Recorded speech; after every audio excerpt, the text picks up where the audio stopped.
Estamos de regreso aquí en Amanecer Minero y ya estamos conectados con José Luis Tapia, él es economista. ¿Cómo está? Buen día. ¿Nos puede escuchar bien? Gracias por su tiempo. Buenos días, gracias por acompañarnos. Muy buenos días, Karen y Emilio.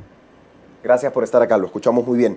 Queremos empezar nuestra entrevista con lo que sucede en el Medio Oriente. Tenemos nuevos ataques de los Estados Unidos a Irán. Tenemos un presidente de los Estados Unidos, Donald Trump, que da declaraciones a algunos medios importantes en Washington en base a que él no está contento con las negociaciones porque supuestamente algunas autoridades en Irán están mintiendo y no están siendo claras con sus decisiones en base a desarrollar o no un arma nuclear, que es lo que principalmente le interesa a los Estados Unidos. Esta nueva agresión por parte de los Estados Unidos, ¿cómo puede cambiar el monopolio y el efecto, por supuesto, en el crudo, en el corto plazo? Bueno, ya desató la incertidumbre, ¿no? Ya las negociaciones están en un punto muerto.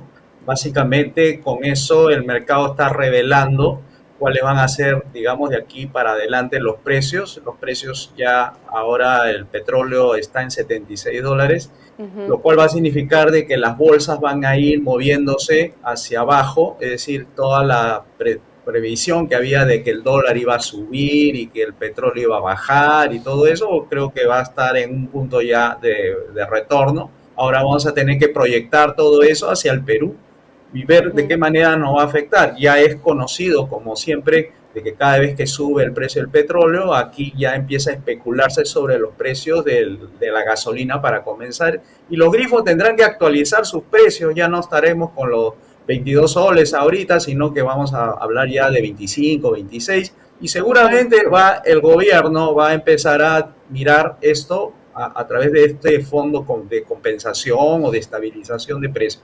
O sea que la cosa se ha puesto color de hormiga, si es que esto se va a mantener así, ¿no? Como dicen, ya no le interesa a Trump seguir negociando. Ahorita se están reuniendo en la OTAN para ver lo que se supone tiene que hacer la OTAN, apoyar al aliado Estados Unidos.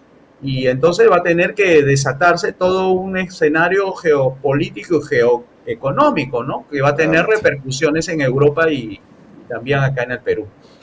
Bueno, lamentablemente vemos que se complica la situación en Medio Oriente. Estábamos en este plazo de 60 días en donde se estaban revisando estos 14 puntos que estaban sobre la mesa en el caso de Estados Unidos e Irán. Vemos que hay complicaciones para continuar con el diálogo, pero con su venia quisiéramos escuchar precisamente cuáles fueron las palabras del presidente de los Estados Unidos, Donald Trump, sobre el asunto. Escuchemos.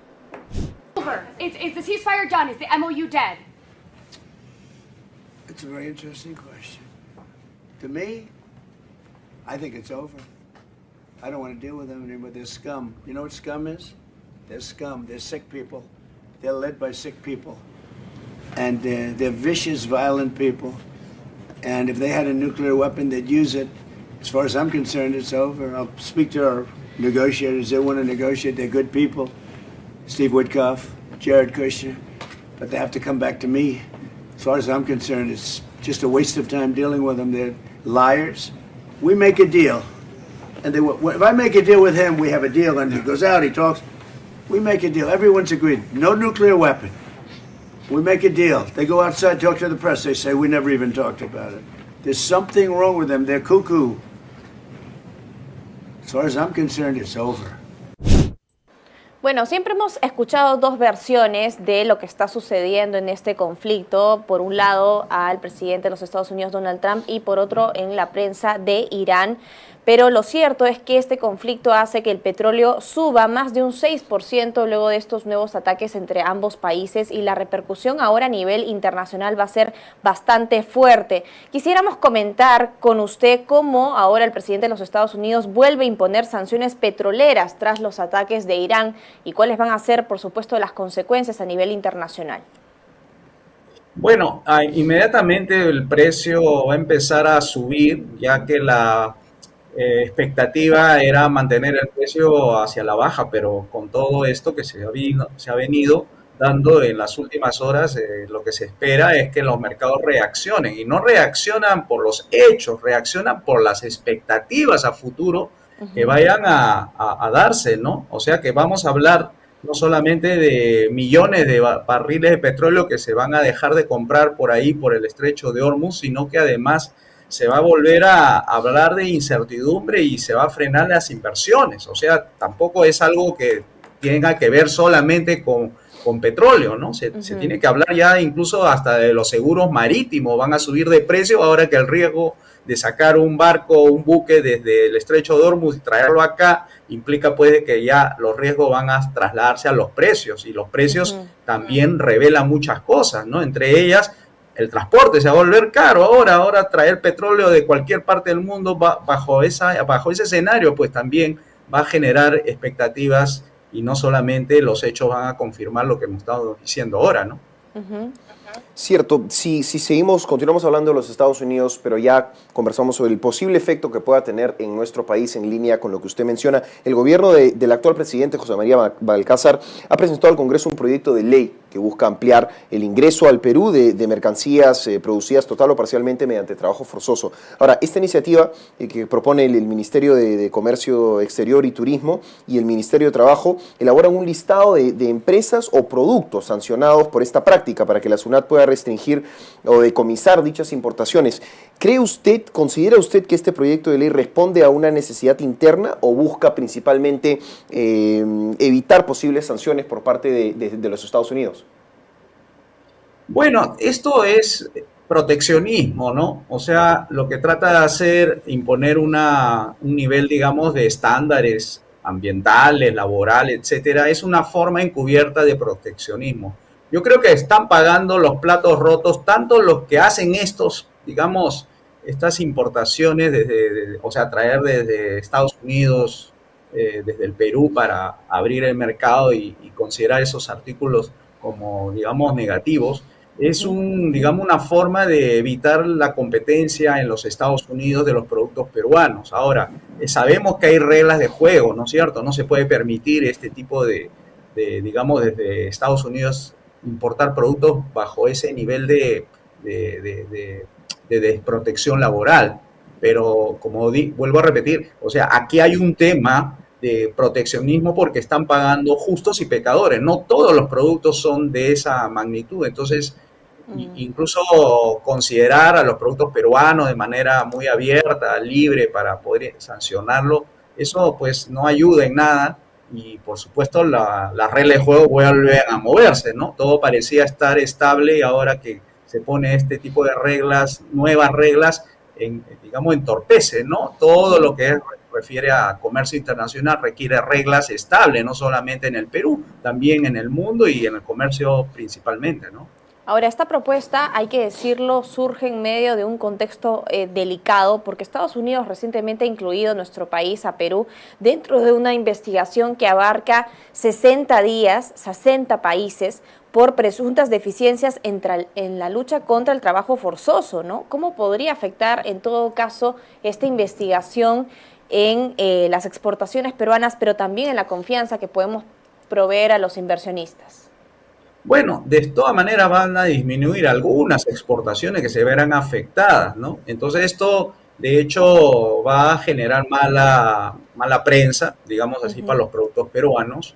No va a ayudar a poder darle a este sector, darle pues un impulso, ¿no? Que debería darse siempre que los precios suban, ¿no? Ahora también, por el otro lado, los costos también van a subir, ¿no? Para los que están aquí en el Perú, o sea, los productores de estos productos que van a estar sancionados también van a ser parte del problema. O sea, es una cadena de valor, es una cadena, digamos, de eslabones productivos que por un precio final que se va a ver, digamos, compensado con algún castigo o provisión o cuota, vaya también detrás de esa cadena, detrás de ese producto, vayan a verse afectados. Entonces, las inversiones que se dan para estos casos, para lo que es exportación, es decir, invertir para el producto, invertir en fertilizante, invertir en cualquier otro nivel, va a afectar también a las inversiones que se vayan a dar en esa perspectiva de los productos que se están exportando y que van a estar sancionados. Entonces, de hecho, el empleo exportador también va a verse afectado, y esto también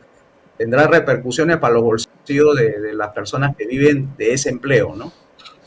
Así es importante analizar todas aquellas cosas que puedan ser un riesgo para nuestra economía, para nuestro crecimiento, etcétera, y puedan cambiar un poco las cosas, no solo los movimientos de los Estados Unidos, sino también nos es importante revisar algo de lo cual se viene hablando ya hace unos meses, que ya no es una posibilidad, sino es que ha casi confirmado que vamos a tener un niño fuerte. La intensidad exacta no la sabemos, pero que va a ser fuerte y se va a empezar a intensificar recién en septiembre de este año y podría durar hasta junio del próximo año. ¿Cómo este fenómeno del niño podría afectar las perspectivas y proyecciones favorables de crecimiento que son revisadas al alza en nuestro país en distintas industrias extractivas, no solo minería, ¿no? El agro, la pesca, el subsector energía, etcétera? El clima para nosotros, los economistas, no es el problema es si el Perú está preparado para afrontar eso, ¿no? O sea que las crisis ambientales, climáticas, en otros países no es crisis, acá sí, ¿por qué? Porque las autoridades, por ejemplo, van a ser renovadas en octubre, entonces, ¿a quiénes van a agarrar la crisis? Van a agarrar a esas personas que recién van a entrar y que para todo lo que es gobernanza empiezan a aprender en el camino. O sea que vamos a tener meses con esos nuevos gobernadores y nuevos alcaldes tratar de aprender sobre el cargo para lo cual han sido dados en responsabilidad para que responda a los fenómenos del niño. O sea que es algo así como una práctica preprofesional que están ellos, por ser autoridades nuevas, recién va a conocer cómo está la situación. Así que ahí el gobierno central va a tener un hándicap, va a tener un elemento que no va a colaborar con esa política de defensa justamente de las zonas ribereñas donde se va a desbordar, la sequía en el sur que de todas maneras se va a dar y esto va a hacer caer el Producto Bruto Interno por incompetencia del propio Estado, por estar abarcando funciones que no le corresponde, por ejemplo, meterse en temas ambientales, en temas de la mujer, cuando hay prioridades mucho más como este caso del niño que va a hacer caer el Producto Bruto Interno por incompetencia del propio Estado, no porque el clima sea malo con nosotros. Hay que tener autoridades, digamos, preparadas y no lo vamos a tener cuando hay cambio de gobierno local, cambio de gobierno regional y encima cambio de gobierno central. Entonces nos agarra en un contexto, digamos, de reemplazo de titulares por suplentes en medio de un partido que ya se está jugando en el tema ambiental, ¿no? Bueno, y precisamente según cifras proporcionadas ya por el gobierno, el fenómeno del niño costaría hasta un punto de crecimiento de nuestro PBI este año 2026. Por otro lado, estamos observando que hay, digamos, esperanza, hay tranquilidad, se están generando nuevas alianzas en el ámbito económico. Se habla de que podríamos estar entrando a un periodo de transición en donde podemos potenciar aquello que ya tenemos para hacer que nuestra economía despegue. Vemos que las perspectivas son favorables, que las proyecciones de crecimiento son revisadas también al alza y esto ligado a los factores internacionales y locales que se están tornando auspiciosos. ¿Qué debería hacer el gobierno para aprovechar, digamos, esta ventana de oportunidad en los 100 primeros días? Bueno, dar un mensaje contundente, es decir, tiene que hacer reformas y una reforma es rehacer de nuevo todo lo que lo malo impidió crecer, porque ahorita estamos con un crecimiento bastante mediocre, ¿no? 3%.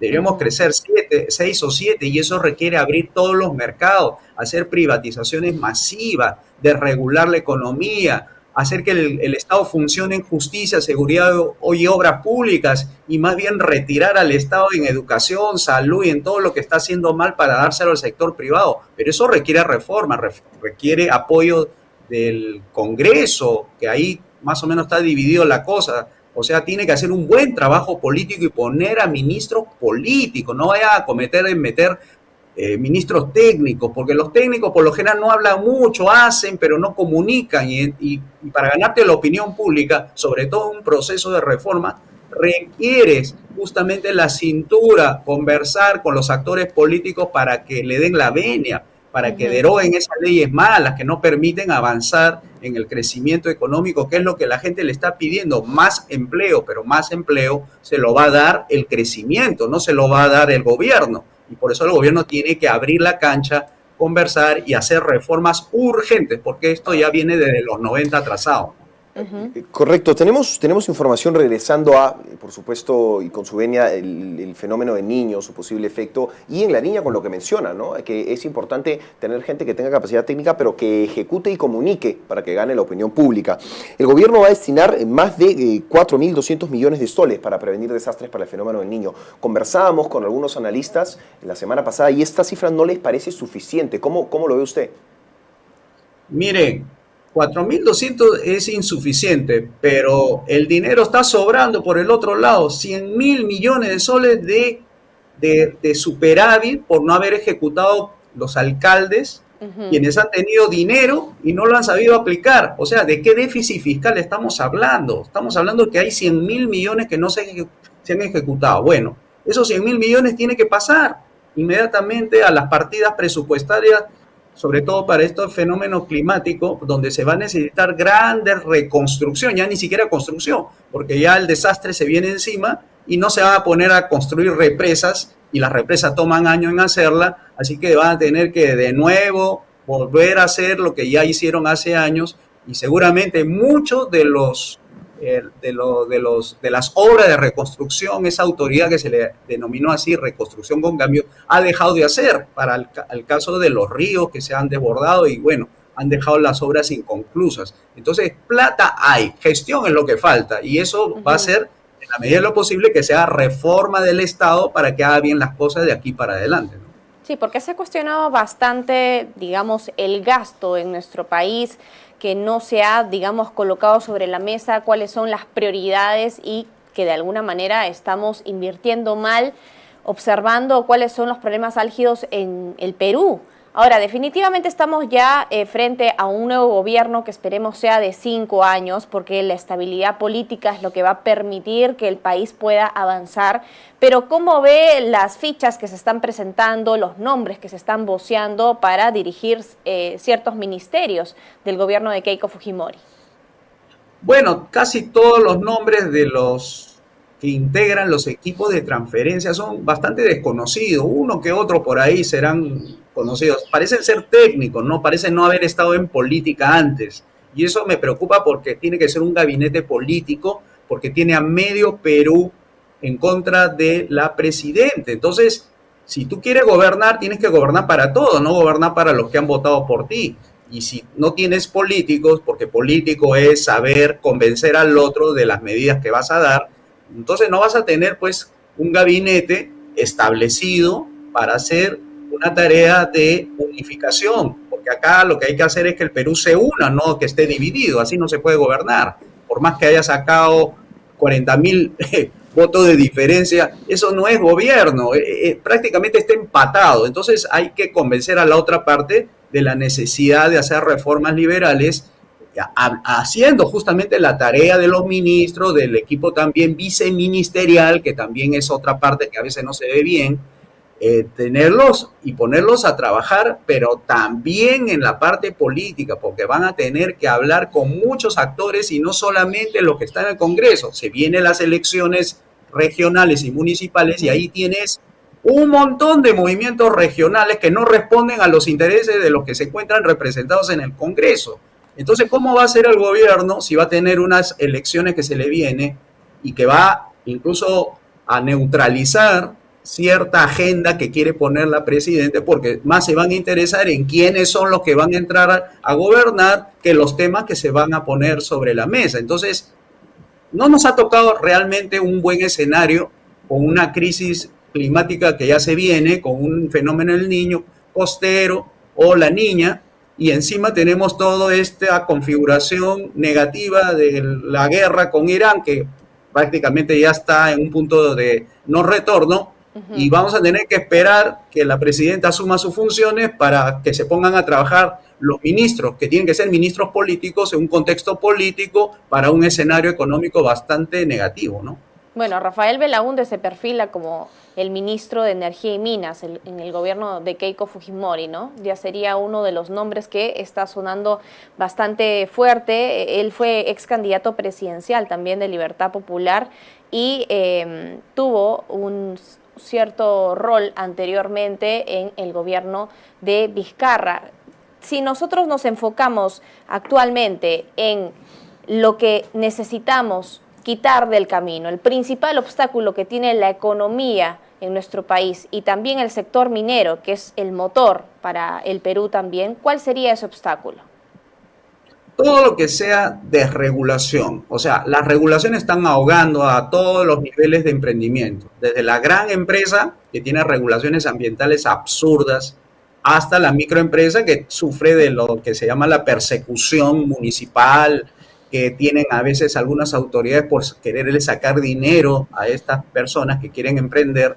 Por los dos lados están siendo atacados la empresa. La empresa privada no debería ser atacada, debería ser más bien un socio para el gobierno, para que abra la cancha y sea un libre mercado genuino, donde se combata no al empresario, sino se combate el crimen, la extorsión, que eso es lo que está generando justamente el desaliento de muchas empresas de seguir invirtiendo en el Perú porque ve que no puede controlar bien la inseguridad. Entonces, el enfoque es cómo hacer que el Estado sea amigo, pero no poniendo unas regulaciones abusivas, sino centrándolo más bien en esas regulaciones políticas para defender la vida, la propiedad y la libertad de todos, incluyendo empresarios, trabajadores y todo eso. Ese es el enfoque sensato para un gobierno que quiere ayudar y además ser servidor, ¿no? No se olviden que el Estado lo contratamos nosotros con nuestros impuestos. Así que no es poca cosa lo que hacemos nosotros en sostener a un gobierno con nuestros impuestos. Por eso demandamos, como todo analista, comentador, incluso de empresarios, de que el Estado haga las cosas de acuerdo a lo que se tiene que hacer, ¿no? Justicia, seguridad y obra pública, y dejen que el mercado sea libre, ¿no?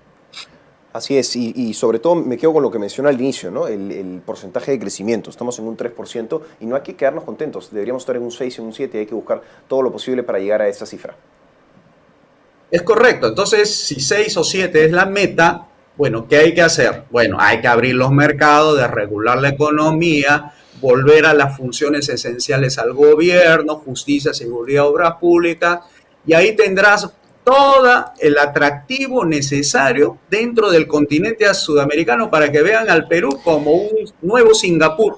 Así, en el Perú, abriendo la cancha y las inversiones para que vengan todas las inversiones y desregular completamente la economía, porque eso es lo que está afectando justamente la previsibilidad y generando incertidumbre. Y tenemos que ir por el sentido contrario para darle al Perú justamente la ruta de la modernidad, gracias a los mercados libres, la propiedad privada y el gobierno limitado. Así es, le agradecemos por su tiempo, sus reflexiones y sus opiniones aquí y por acompañarnos en Amanecer Minero. Que tenga un muy buen día. Buenos días, gracias. Muchas gracias. Bien, conversando con José Luis Tapia, economista, sobre lo que sucede en el Medio Oriente.